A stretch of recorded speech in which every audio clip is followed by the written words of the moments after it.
कोई भी मंत्र या फिर किसी भी रिद्धि या फिर सिद्धि से हमें परमात्मा प्राप्ति नहीं होती है, क्योंकि साधना के मार्ग में सिद्धि मार्ग बिल्कुल अलग होता है और मुक्ति मार्ग बिल्कुल अलग होता है। मोक्ष या फिर मुक्ति मतलब सिद्धियों को भी नमस्कार, इस संसार की सभी उपलब्धियों को भी नमस्कार, और तो और द्वंद्व व्यवस्था वाले हमारे इस मृत्यु लोक की जन्म और मृत्यु को भी नमस्कार। तो सीधी सी बात है, हमारे प्रारब्ध को भी नमस्कार। और अगर आप अपने प्रारब्ध को और भी तेजी से खींचना चाहते हैं, आकर्षित करना चाहते हैं, तो फिर आप विवाह तंत्र की चपेट में जरूर आ सकते हैं, क्योंकि विवाह तंत्र की चपेट में आने के बाद हमारा जो प्रारब्ध होता है वो कई जन्मों का एक साथ हमारे साथ जुड़ जाता है। मतलब अगर आप एक पुरुष हैं तो पत्नी के रूप में आपका प्रारब्ध आपके साथ जुड़ जाएगा, फिर बच्चों के रूप में जुड़ जाएगा। और अगर आप स्त्री हैं, विवाह तंत्र की चपेट में आ जाती हैं, तो आपके पति के रूप में आपका प्रारब्ध आपके साथ अटैच हो जाता है, आपके बच्चों के रूप में आपका प्रारब्ध और भी ज़्यादा तेजी से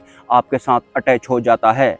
आपको जानकर हैरानी होगी, हमारे इस पृथ्वी लोक में जो रिश्ते नाते होते हैं, सपोज आप एक पुरुष हैं और आपने एक स्त्री से शादी की है, मतलब आप विवाह तंत्र की चपेट में आए हैं, तो वास्तव में जिस स्त्री से आपने इस जन्म में शादी की है, पूर्व जन्म में यही आपका प्रॉपर्टी डीलर के रूप में पार्टनर था जिसे आपने धोखा दिया था। तो आपके पूर्व जन्म का वही प्रॉपर्टी डीलर जिसे आपने धोखा दिया था, आपकी पत्नी के रूप में अपने प्रारब्ध का सेटलमेंट करने आया है। हालांकि आपको शुरुआत में ऐसा महसूस नहीं होगा, लेकिन धीरे धीरे जैसे जैसे विवाह तंत्र और ज्यादा प्रबल होता जाएगा, तो आपको पता लगेगा कि जिन मान्यताओं या फिर जिन धारणाओं के साथ मैं विवाह तंत्र की चपेट में आया था, वैसा तो कुछ था नहीं, बल्कि और भी मेरे साथ कुछ ठीक नहीं हुआ, मैं धोखे में ही रहा हूँ। सेम केस यही स्त्री के साथ भी होता है जो इस जन्म में विवाह तंत्र की चपेट में आती है। पूर्व जन्म में भी इनका लिंक रहता है, शुरुआत में ये ठीक ठाक चल रहे होते हैं, उसके बाद अचानक से एक दूसरे को धोखा कोई एक दे देता है और अगले जन्म में अपने प्रारब्ध का सेटलमेंट करने के लिए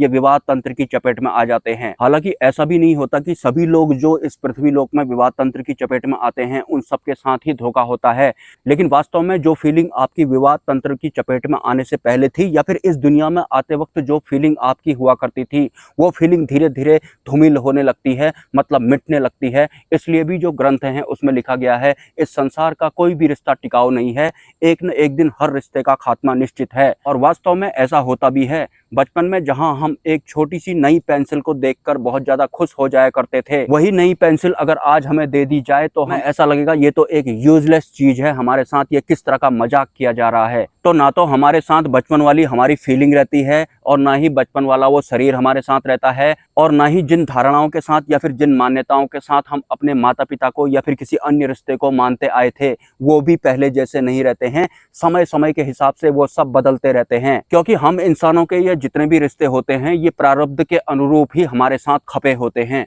प्रारब्ध के अंडर में आने वाले कॉमन शब्दों की बात अगर मैं करूं, पिता, पुत्र, पुत्री, प्रेमिका, प्रेमी, पत्नी, पड़ोसी, पितृ या फिर प्रेत भी प्रारब्ध के अंडर में आते हैं। हालांकि एक आम इंसान जो जागरूक नहीं होता वो ये सब नहीं समझ पाता है, वो अपने रिश्तेदारों या फिर अपने परिवार को अपना समझ रहा होता है, उसे लगता है कि ये मेरे कोई वास्तविक लोग हैं। लेकिन 99% जो हम इंसानों के पड़ोसी होते हैं वो पूर्व जन्म के वो लोग होते हैं जिनके साथ कुछ गलत हो रहा था और हमने तमाशा देखा था। और 99% पड़ोसियों की एक दूसरे से बनती ही नहीं है। भले ही शुरुआत में उनका तालमेल ठीक ठाक रहता है, लेकिन धीरे धीरे जैसे जैसे वक्त आगे बढ़ता है या फिर प्रारब्ध प्रबल रूप में व्यवस्थित होने लगता है, तो फिर हमारा पड़ोसी हमें खटकने लगता है या फिर जिसके हम पड़ोसी हैं उस पड़ोसी को हम खटकने लगते हैं।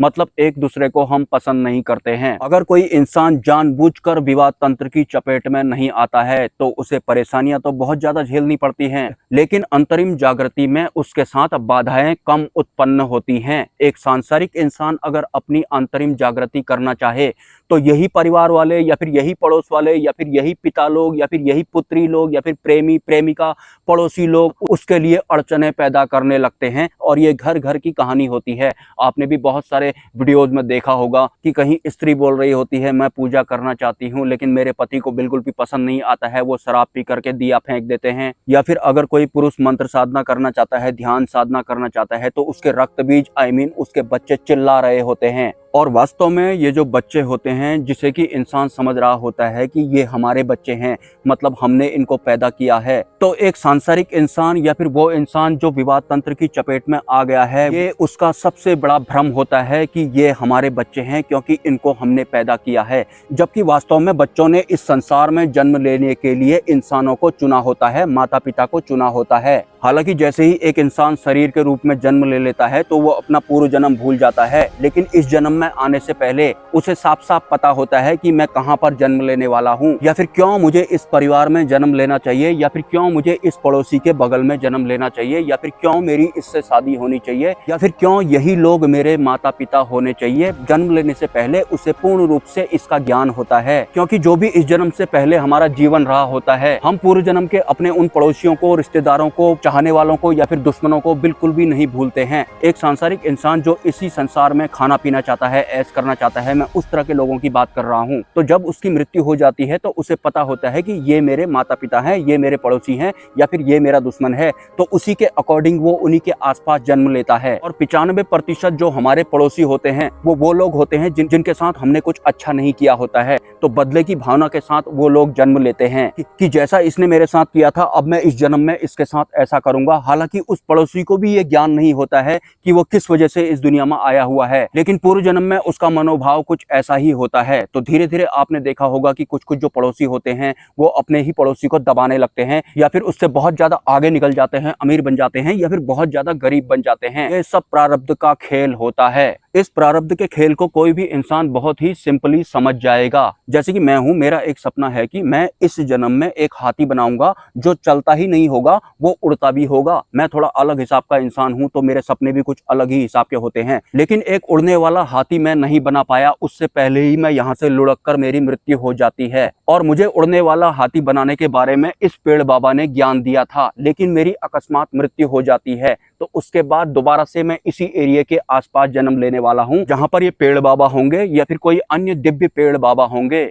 हालांकि जैसे ही मैं जन्म लूंगा तो मैं अपना पूर्व जन्म पूर्ण तरीके से भूल जाऊंगा, लेकिन अगर मैं आंतरिक जागृति कर लेता हूँ, विवाद तंत्र की चपेट में नहीं आता हूँ, अगर मैं सतमार्ग पर चलता हूँ, तो मुझे मेरा पूर्व जन्म भी याद आ जाएगा और सिचुएशन कुछ ऐसी बना दी जाएगी कि घूम फिर कर एक दिन मैं इसी पेड़ बाबा के यहाँ पर पहुंच जाऊंगा। ये सूक्ष्म जगत की व्यवस्थाएं करवाती हैं। जो इंसान साधक, भक्त, जिज्ञासु या फिर श्रद्धालु इस संसार को इग्नोर करता है और सीमित रूप में ही इस फिजिकल वर्ल्ड में सर्वाइव करता है, लेकिन इस मायारूपी संसार को देखकर मैं भी विवाद तंत्र की चपेट में फिर से आ जाता हूँ। तो फिर कोई पिछले जन्म का प्रॉपर्टी डीलर जिसे मैंने धोखा दिया होगा, वो मेरी वाइफ के रूप में इस जन्म में मेरे से अटैच हो जाएगा और मेरी अंतरिम जागृति करने में बाधा पहुंचाएगा। मतलब मैं इस जन्म में इस पेड़ में पहुंच ही नहीं पाऊंगा, मेरा ये जन्म ऐसे ही चला जाएगा। ये सब मेरे साथ नहीं, इस पृथ्वी लोक में जितने भी इंसान सर्वाइव करते हैं उन सभी के साथ होता है। तो पूर्ण रूप से अंतरिम जागृति अगर आप करना चाहते हैं तो आपको प्रारब्ध को बिल्कुल भी नहीं खींचना है, मतलब विवाद तंत्र की चपेट में नहीं आना है। हाँ, थोड़े दिन पहले मैंने भगवान शिव की एक प्राचीन मूर्ति के विषय में एक क्लिप डाली थी। उसमें भगवान शिव का जो शरीर है वो पूर्ण रूप से इस पूरे पृथ्वी लोक के पशु पक्षियों से मिलाकर बनाया हुआ था, और कुछ लोगों ने मुझे व्हाट्सएप पर कुछ इमेज भेजी थी। वो इमेज वो नहीं है, वो किसी अवतार की मूर्ति नहीं है, वो भगवान शिव की एक प्राचीन नॉर्मल मूर्ति है, लेकिन उनका जो शरीर है वो सबके सब पशु पक्षियों से मिलकर बनाया हुआ है। और ये साफ साफ देखा भी जा सकता है। भगवान शिव के किसी अवतार की मूर्ति की बात मैं नहीं कर रहा हूँ, वो एक यूनिक मूर्ति थी, दोबारा मुझे वो नहीं दिखाई पड़ी है, वो प्राचीन इमारतों में ही कहीं है। एनीवेज, अगर आपके कोई सवाल हैं तो आप मुझे कमेंट कर सकते हैं, और अगर आप इस चैनल को सपोर्ट करना चाहते हैं तो इसी वीडियो के कमेंट सेक्शन में आपको एक UPI ID मिल जाएगा और कम्युनिटी पोस्ट में एक QR कोड देखने को मिलेगा। किसी अन्य वीडियो में मेरा मोबाइल नंबर देखने को मिलेगा। स्वेच्छा से आप सपोर्ट कर सकते हैं, कोई ज़बरदस्ती नहीं है। मिलते हैं नेक्स्ट वीडियो में।